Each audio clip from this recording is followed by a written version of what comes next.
Iglesia Cristiana Shalom Cuernavaca. Bienvenido a este tiempo con la palabra de Dios. Te invitamos a que abras tu corazón y disfrutes del mensaje que tenemos para ti. En particular queremos hablar de Dios Padre. Queremos hablar sobre la paternidad de Dios. Vaya conmigo a Mateo capítulo 23, versículo 9. Mateo 23, versículo 9. En este versículo Jesús dice algo, que no sé si usted ya lo había leído en alguna ocasión. La primera vez que yo lo leí y que di cuenta de ello, como que sí me hizo un poquito, decimos, de ruido. Hoy día creo que puedo entender de qué es de lo que se trata y por qué Jesús dice lo que dice. Solamente un versículo. Y no llaméis Padre vuestro a nadie en la tierra, porque uno es vuestro Padre, el que está en los cielos. Vamos a orar. Señor, delante de ti estamos. Hemos alabado, hemos bendecido tu nombre. Y ahora, Señor, nos acercamos a tu palabra para meditar en ella. Te pedimos que tu Espíritu Santo ilumine nuestras mentes y juntos, Señor, podamos reflexionar en ella, meditar en ella, pero también traer a nuestra vida aquellas verdades que hoy tú tienes para nosotros, que serán de bendición, sin duda alguna, serán de mucha bendición para nuestras vidas y para nuestras familias. Lo pedimos en el nombre de Jesús. Amén. Amén.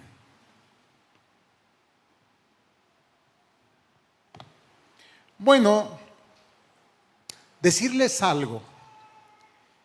A lo mejor ya lo sabían, si no, bueno, aquí está este aporte. Los judíos consideraban el nombre y la naturaleza, o sea, el nombre que se le daba a la persona y su naturaleza, digamos, su carácter, lo que esa persona era, diríamos, su esencia, como sinónimos. A lo mejor han escuchado esta frase: el nombre decreta. El nombre decreta. Y quizás el ejemplo más claro es Jacob. Sus padres pusieron a este niño por nombre Jacob. Y la palabra Jacob significa usurpador.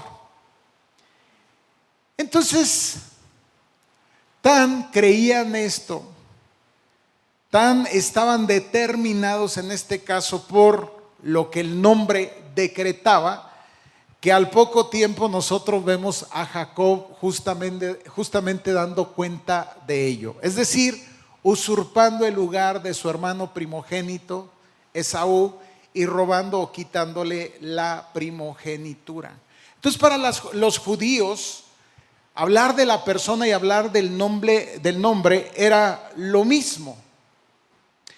Dios usa este entendimiento de significado de los nombres y lo aplica a sí mismo para revelarnos su naturaleza. Es decir, siempre Dios se revela en medio de nuestro contexto. Entonces, regresamos. Los judíos creían que el nombre decretaba, que el nombre definía, que el nombre describía, que el nombre mostraba quién la persona era. Y entonces nuestro Dios utiliza eso mismo para entonces, a través de, y déjeme usar el plural, sus nombres, darnos a conocer quién Él es. En este caso, al pueblo judío. Estoy hablando concretamente del Antiguo Testamento. Entonces, comprender los nombres de Dios, de alguna manera, era comprender la revelación de Él mismo, quién Él es, y sus nombres nos lo describen. Así, cuando nosotros empezamos a recorrer las páginas del Antiguo Testamento, nos vamos encontrando con diferentes nombres. Dios es uno. Algunos dicen, bueno, el nombre de Dios, ¿cuál es? Dios. No, veremos que la palabra Dios lo que define es la divinidad. De lo que nos habla la palabra Dios es de la divinidad, ¿sí? Otra cosa que nos genera mucho conflicto es entender que esa divinidad o este Dios, ¿verdad? Cuando hablamos de Dios estamos hablando de tres personas, el Padre, el Hijo y el Espíritu Santo. ¿Correcto? Bueno, esta divinidad se da a conocer, se revela a través de estos nombres. Entonces empezamos a leer y nos encontramos, por ejemplo, con el nombre El Elión, que significa el Dios Altísimo. Esto lo encontramos en Génesis 14, 18. El Altísimo. Entonces vean ustedes, hay una descripción de Dios en el nombre. ¿Cuál es? Que Dios es el que está por encima de todas las cosas. Por encima de todo. ¿A qué apela? Apela a su gobierno, apela a su autoridad, apela a su soberanía. Es decir, arriba de Dios, pensando jerárquicamente, no hay nadie más. ¿Se fija cómo entonces su nombre describe quién Él es? Seguimos leyendo y nos encontramos en Génesis 17:1 con otro nombre, El Shaddai. Y El Shaddai es el omnipotente. ¿Qué quiere decir? Que este Dios se describe a sí mismo como el que todo lo puede. No hay nada que se pueda resistir a Él. Seguimos leyendo y nos encontramos con la palabra que es traducida como Jehová, como Yahvé o como Yahweh, algunos, que significa el que siempre es. Cuando le dice a Moisés en Éxodo 3, versículo 15, yo soy. Y ese yo soy es el que fue, el que es y el que será. Es decir, alguien que trasciende al tiempo, que está más allá del tiempo, aunque tiene control sobre el tiempo. Elohim o Elohim, como algunos dicen, que más que un nombre nos habla de la pluralidad de Dios, justamente de lo que te decía, que hay un Dios, una divinidad, pero manifestado en tres personas, el Padre, el Hijo y el Espíritu Santo. Y hacemos referencia a Génesis 1:26 cuando dice, hagamos al hombre a nuestra imagen y semejanza. No dice, voy a hacer al hombre a mi imagen, sino dice, hagamos. ¿De qué habla? Del plural, justamente de esa naturaleza de Dios, de lo que hoy nosotros llamamos, de alguna manera, evocando la Trinidad. Elohim, Jehová Samá, el Señor está ahí siempre. ¿A qué hace alusión? A la presencia de Dios, a su presencia que siempre está. Siempre está, el Señor siempre está. Ezequiel 48:35. Jehová Shalom, nosotros nos llamamos así, Shalom, nuestra paz, el Señor es nuestra paz. Jueces 6:24. Jehová Jireh, el Señor proveerá, nuestro proveedor. Génesis 22:14. En Éxodo 17:15, Jehová Nisi, esto es nuestra bandera, nuestro estandarte. Y de alguna manera esto hace alusión justamente a las batallas. Usted sabe que por delante de los ejércitos lo que van son los estandartes. Y los estandartes, dice, ¿quién se dirige a la batalla? Esos estandartes representan gobiernos, autoridades, poderes. Y él dice, yo estoy al frente de sus batallas. Yo soy su estandarte. Jehová Rafa, el que sana. Jehová Raá, en el Salmo 23:1, nuestro pastor. Jehová Mekadishkem, el que nos santifica, en Éxodo 31:13. Jehová Yasagal, nuestro Salvador y Redentor en Isaías 49:26. Adonai, mi Señor. Génesis 15:2. Itzur, roca. Hace rato cantábamos que Él es nuestra roca. Pensamos inmediatamente en aquel pasaje de Jesús cuando dice: ¿sobre qué edificas tu casa? ¿Sobre qué edificas tu vida? ¿Sobre arena o sobre roca? Bueno, yo soy la roca. Edifica mi vida, o tu vida, mejor dicho, en mí, y será una vida construida de manera sólida.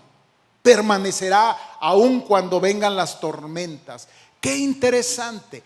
Y ese era el concepto de los judíos en el Antiguo Testamento respecto de Dios. Ahora bien, es interesante que habiendo todos estos nombres que describen a Dios, que nos hablan de su carácter, de su naturaleza, Jesús no utiliza ninguno de ellos para referirse a Él. Ninguno de ellos. Jesús utiliza la palabra Padre y agrega la palabra Abba Padre, para referirse a la primera persona de la Trinidad. Y nos dice que esa primera persona de la Trinidad es el Padre.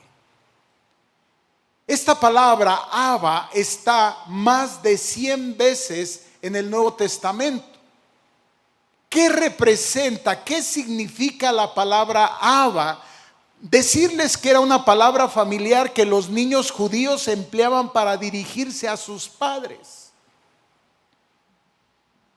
Y más o menos el correspondiente en nuestro español o castellano sería, la traducción sería algo así como papito.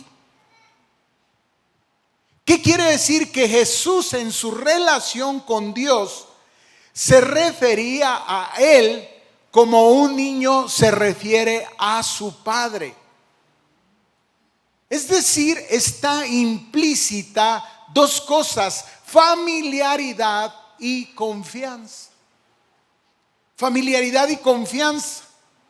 Habla de una relación de cercanía y de intimidad, cual debiera, y digo la palabra debiera porque veremos que no siempre es así, de existir intimidad, comunión entre el Padre y el Hijo. Cercanía e intimidad personal.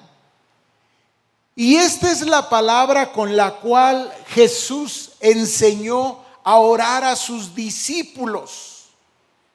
Pero no solamente les enseñó como una doctrina, sino lo modeló. Ellos veían cómo Jesús se refería a Dios como Padre, y de repente decía, soltaba la palabra Abba Padre, y ellos se quedaban así. Veremos por qué, como diciendo, pues qué confianzudo. Les hacía ruido. ¿Por qué? Porque contraste usted la palabra Abba Padre con lo que acabamos de decir. Y no que esté mal. No que esté mal decir que Dios es el Altísimo. Es su esencia. Pero podría ser que está tan altísimo que no tiene nada que ver conmigo. O otras de los nombres que lo definen. Y entonces lo que Jesús quiere mostrar a sus discípulos es que Dios es un Padre cercano, amoroso, familiar y personal. Eso es lo que está queriendo Jesús mostrar a sus discípulos, pero no solamente mostrarles, enseñarles como una doctrina, sino modelarles una correcta relación con el Padre. Ese es el Padre que Jesús quiere revelarnos y darnos a conocer. Porque quizás como los discípulos, hay que decirlo, muchos creyentes no conocen plenamente quién es el Padre Celestial. Tienen mapas e información distorsionada de quién es Dios y sobre todo Dios en su rol como Padre. Ahora, nos preguntamos, viajemos al tiempo de Jesús, pensemos en Jesús y en la relación con sus discípulos y vayamos extrapolando de repente, reflexionemos alrededor de lo que está sucediendo en esa pequeña comunidad, pero también reflexionemos alrededor de lo que pasa aquí y ahora con nosotros. ¿Cómo es que había esa idea de Dios? ¿Por qué había esa idea de Dios, de la paternidad de Dios? Y parece ser que algunos conciben a Dios como un Padre lejano que habita arriba en los cielos, como un viejito gruñón que nos disciplina, o como un juez duro que juzga nuestros pecados. Y no quiere decir que algunas de estas cosas no lo sea. Yo sé que a algunos ya les está reventando ahora mismo la cabeza. ¿Qué? Entonces, ¿qué está pasando aquí? Es lo mismo que pasaba con los discípulos. Pero fundamentalmente Dios es nuestro Padre amoroso y bondadoso y, por cierto, muy cercano a nosotros. Muy cercano a nosotros. Básicamente creo que hay dos cosas por las cuales la imagen de la paternidad de Dios se distorsiona en nosotros y se pudo haber distorsionado en los discípulos. La primera es lo que habían aprendido. Tiene que ver con el ambiente en el que habían creído. Sí, la religión judía. Sí, los fariseos. Los fariseos justamente enseñaban y decían alusión a estos nombres de Dios: El Shaddai, Adonai, el Altísimo. Pero no había una relación personal con este Dios. No había una intimidad con Él. Y a lo mejor tú y yo venimos de ahí. A lo mejor se nos enseñó de esa manera. La religión nos muestra a un Dios al estilo como lo entendían los fariseos, distante y alejado, religioso, poco involucrado. Dios tiene que ver con las cosas, aquí solamente espirituales, pero no tiene que ver con mis problemas. O por lo menos parece que no tiene interés en mis problemas. Dios es un juez que juzga con dureza y firmeza la actuación de los hombres. Pregúntese a los fariseos. Sabía que ellos estaban muy preocupados de esto, de no fallarle a Dios. Y eso los hacía imponerse para sí mismos cargas muy pesadas. Y lo peor es que se las imponían a los demás. Y cuando fallaban en algo, ¿qué cree que ellos hacían? Se castigaban a sí mismos. Entonces estas ideas, estas construcciones, estos mapas desarrollados por la religión humana no hacen justicia a la revelación de la paternidad de Dios en su palabra. No hacen justicia a eso. Eso era pero aquí viene otra situación que a mí me parece que podría ser la más delicada. Y tiene que ver con nuestra propia experiencia con la paternidad. Nuestra propia experiencia con la paternidad. Y sí, estoy hablando de nuestra experiencia y generalmente en los primeros años. Para que un niño pueda comprender lo que significa la palabra padre, Dios le ha dado un padre terrenal. Que sí, yo les decía en la mañana que hay dos palabras con las cuales hay que tener mucho cuidado, y es la palabra progenitor y es la palabra padre. La palabra progenitor hace alusión a la parte biológica, es decir, a la semilla que pone un varón para concebir a un hijo. Y la palabra padre hace alusión al acompañamiento de ese hijo en sus primeras etapas, en lo que nosotros llamamos las etapas del desarrollo o la crianza. El niño ahí define su concepto alrededor de lo que es la paternidad. ¡Qué tremendo! Es decir, esas experiencias con esa figura, llegado el momento, van a determinar en mucho la forma como se relacione con Dios como Padre. Lo van a determinar. Si quiere, de alguna manera, el Padre terrenal es un sustituto temporal de Dios, el modelo físico a través del cual el niño pudiera aprender muchas cosas, y una de ellas es a honrar. Por eso le dice el Señor: honra a tu padre y a tu madre.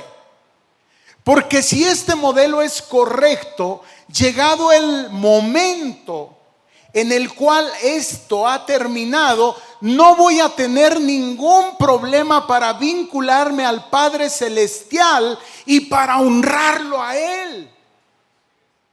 De otra manera se me va a complicar. Primero, entender la paternidad de Dios de manera correcta. Y a lo mejor, y lo digo con mucho respeto, la gente va a orar diciendo: oh Señor, oh Adonai, oh El Shaddai, oh, y lo que tú quieras. Pero no puede decir: Abba Padre, Abba Papito. No puede. Y la relación con Dios, un término muy técnico, está mediada, está determinada por la relación que se tuvo con el Padre. Y si se está enojado con el Padre, se está enojado con Dios. Tremendo, ¿no? Si quiere usted, hasta de ahí podría surgir un tipo de ateísmo.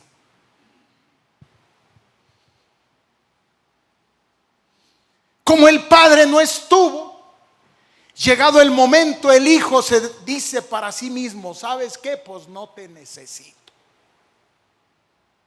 Y llegado el momento podría pensar que no necesita de Dios.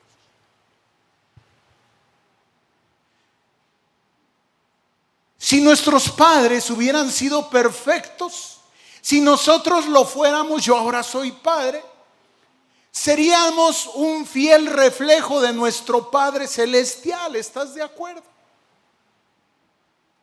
Habríamos formado una identidad correcta en nuestros hijos. Pero hoy, inclusive ya como creyentes, batallamos mucho con esto para entender, para saber cómo manejar en medio de nuestro andar y de nuestro caminar diario esta situación. Pero ¿qué creen? Este padre, a diferencia, te decía, tener cuidado con estas palabras, progenitor y padre, suenan a lo mismo, pero no. Hay hombres que fueron progenitores y también fueron padres y acompañaron en el proceso de crianza. Hay padres que fueron progenitores, pusieron la semilla y hasta ahí terminó su responsabilidad. Pero también aceptemos algo: hay hombres que no fueron progenitores y sin embargo han sido padres. ¿De qué estaría hablando? De la adopción.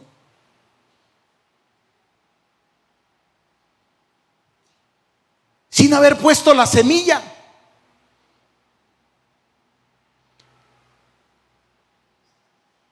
¿Cuál ha sido nuestra experiencia o cuál fue nuestra experiencia? No te apresures a decir, no, pero en Cristo yo. No, tranquilo. Estas heridas son a veces profundas. Estas historias son profundas, de tal suerte que nos llevarían o nos dificultarían el reconocer y experimentar la paternidad perfecta de Dios.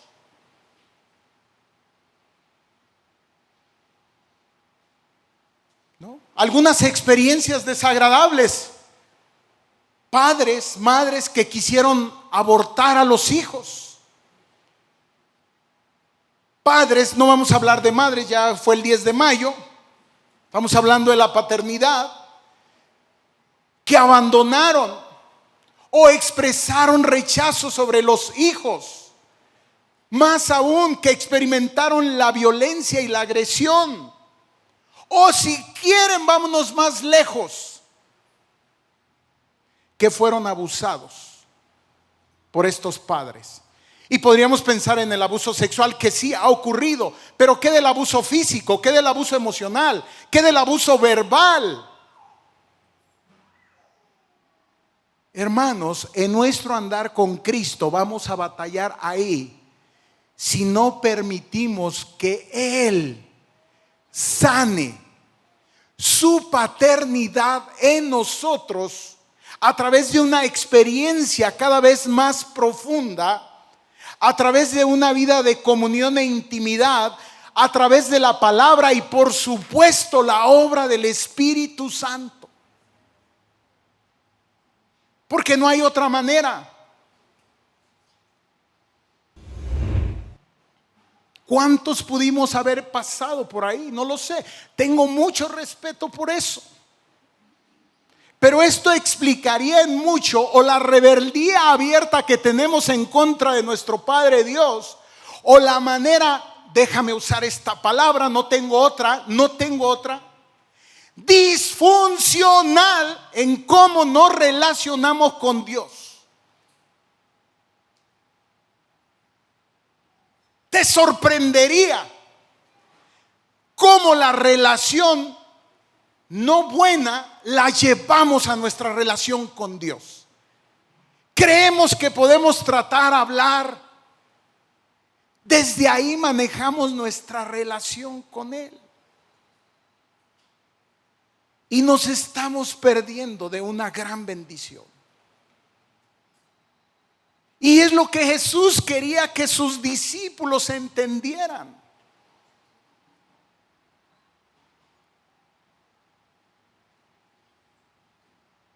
Entonces la experiencia o las experiencias negativas de muchos hijos con sus padres podría llegar a ser un obstáculo para conocer a Dios como padres. Es decir, nuestra relación con Él la filtramos a través de nuestras experiencias con nuestros padres terrenales. Tenemos desde lo profundo la más, ¿qué diría? Obscura actitud. Y a veces siento a Dios aguardando y diciendo, ¿me estás tratando? ¿Me quieres llevar a una forma de relación donde yo ahí no juego? Y te lo voy a demostrar. Yo lo he experimentado. Y tiene 1001 recursos para llevarnos a su corazón. Porque ahí es donde Él quiere llevarnos. Yo lo oigo en mí y lo oigo en otros y lo veo. Enojados con Dios. Y el Señor dice, yo espero. Solo te recuerdo que yo no soy eso. Yo espero por ti.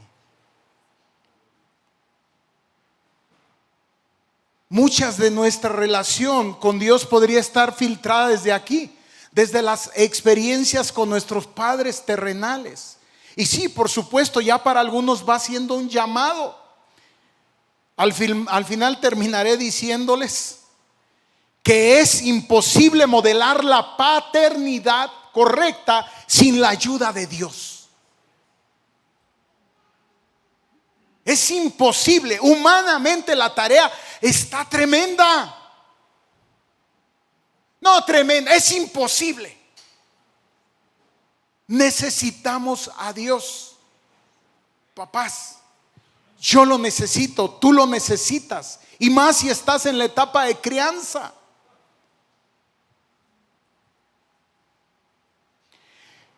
Hay vacíos que fueron quedando.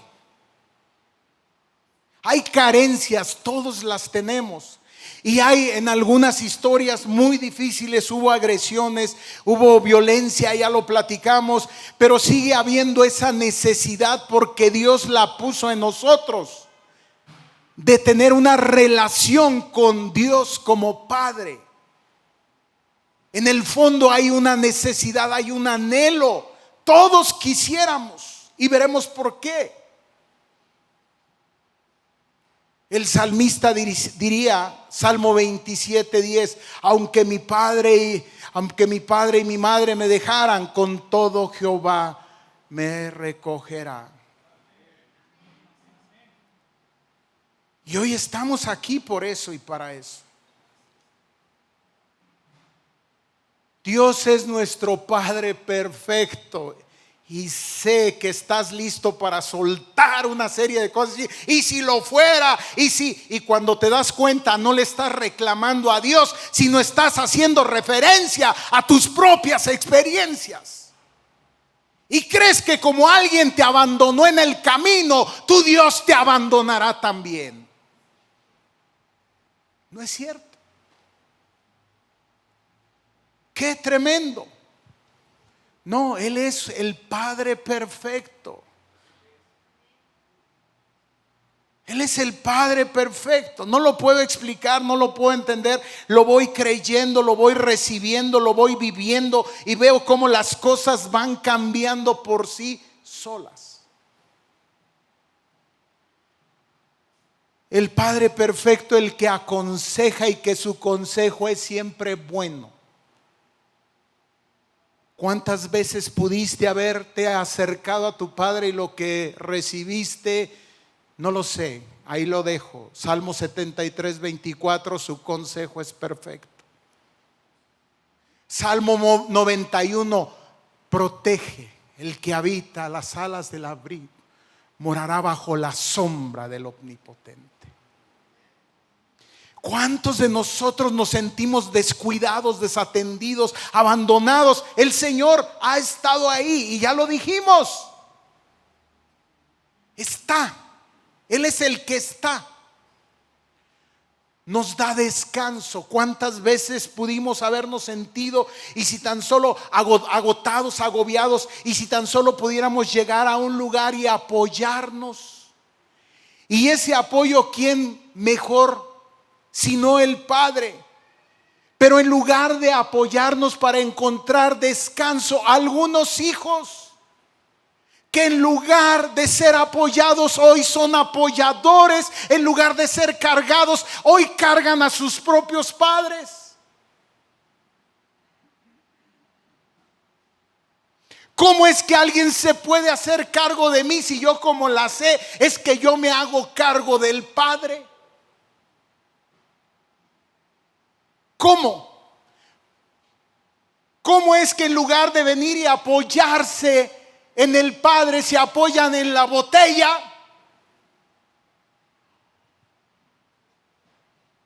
Estamos modelando todo el tiempo. Este es un Padre que nos protege, que nos da descanso, que es paciente. ¿Cuántas veces pudimos haber exasperado a nuestros padres y creemos que Dios ya se exasperó con nosotros y hasta nos descalificamos y nos agarramos de la oreja y nos sacamos? No, yo creo que ahora sí ya al Señor ya lo cansé.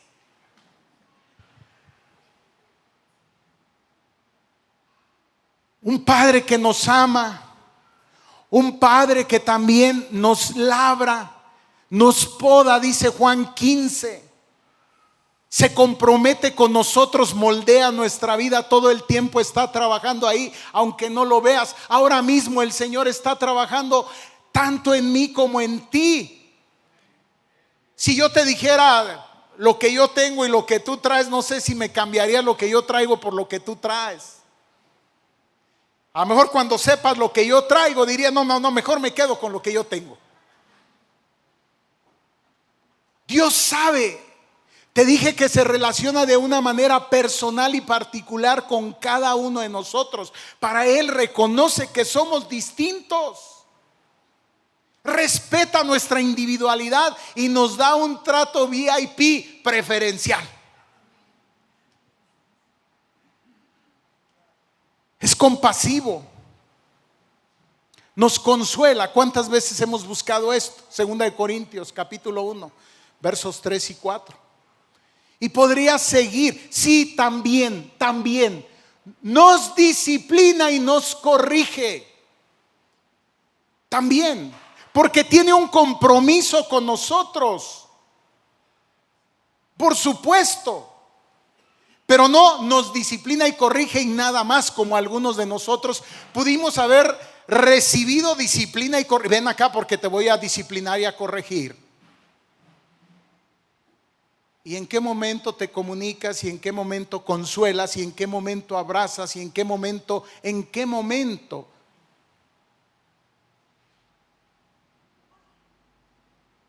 Es imparcial, no tiene favoritismos. Provee, perdona.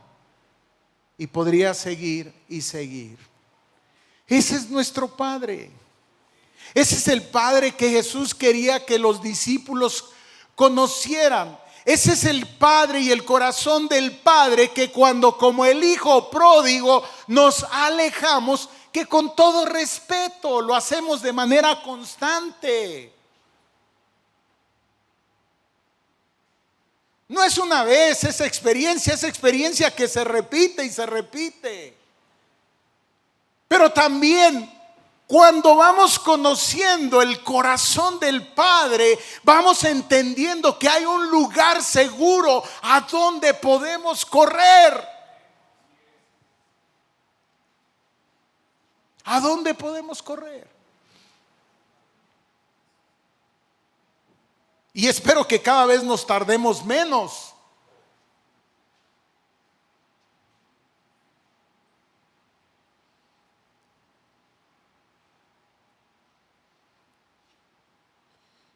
En una plática que tuve con Nick me hizo ver algo que yo nunca había visto, hablando del hijo pródigo.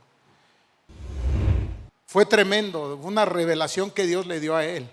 Me dice, oye bro, si observas que sabiendo la condición en la cual estaba el hijo, no le mandó un cheque, no le mandó nada. De alguna manera ese padre sabía que su hijo conocía su corazón y estaba esperando por él.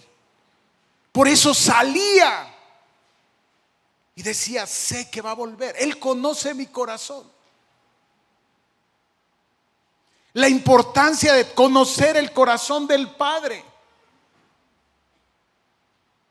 Porque Él sigue aguardando, sigue esperando para que nosotros corramos ahí, al centro de su corazón. Y yo te pregunto, ¿te vas a seguir deteniendo? Está bueno. O esta hora podemos venir y correr y entregar todas estas experiencias y todo este modelado que a lo mejor no ayudó y que más bien hoy obstaculiza, y decir, Señor, ahí está. Pero hoy yo necesito experimentar de una manera profunda tu paternidad en mí. Y desde ahí me quiero comenzar a relacionar día con día. Mi vida, Señor, está en tus manos.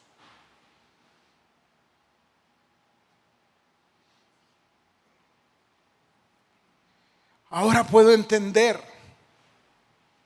Me siento muy honrado y al rato me van a llevar a comer, espero. de que me celebren como padre, pero debo reconocer delante del Señor y delante de ustedes que quedo muy por debajo. Estoy muy limitado. Tengo muchas carencias, no es pretexto, no es justificación.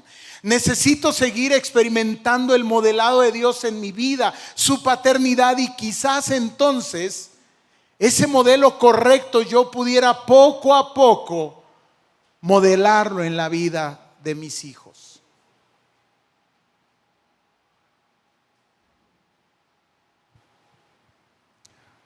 No podemos ejercer la paternidad sin la ayuda de Dios. No podemos, créame, decepcionaremos a nuestros hijos. Que nos vean cómo corremos a los pies del Padre. Que nos vean ahí. Sí, nos van a ver vulnerables y a veces no queremos que nos vean así nuestros hijos, ¿no es cierto? Pero les aseguro algo, será lo mejor. Póngase de pie. Padre, y te llamamos Padre no porque nos hemos ganado ese derecho. Te llamamos Padre porque en Cristo Jesús fuimos adoptados. Y tan hemos sido adoptados que tu palabra dice que nos podemos acercar confiadamente a tu trono, Dios. Es hermoso conocerte en tu naturaleza. El Altísimo, el proveedor, el que trae paz.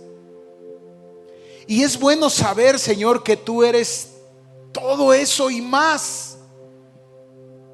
Que no hay nombre que alcance a describir lo que tú eres. Pero lo más hermoso, como Jesús nos mostró, es saber que podemos relacionarnos, podemos establecer una relación contigo, Señor. Eres nuestro papá. Eres nuestro Padre. Eres nuestro creador. Pero también, Señor, eres ese Padre amoroso que camina con nosotros día a día. En medio de experiencias difíciles podemos ir a ti. Ahí, Señor, donde las fuerzas se nos terminan. Ahí, Señor, donde la salud se termina, se acaba. Ahí, Señor, donde los recursos parecen agotarse. Ahí es donde comenzamos a experimentar como nunca tu amor, tu presencia, tu provisión, tu cuidado que no acaba, que no termina. Señor, bendice a cada uno de los que estamos aquí. Llévanos a esa relación de intimidad, a esa comunión, Señor, profunda contigo día a día. Te amamos, te amamos, Señor. Gracias por tu corazón. Gracias por todo lo que en ti hemos recibido. Oramos para que esta palabra sea de bendición en tu vida. Encuéntranos en nuestras redes sociales como IC Shalom o visítanos en Calzada de los Reyes 55, Cuernavaca, Morelos. Teléfono 313-9261.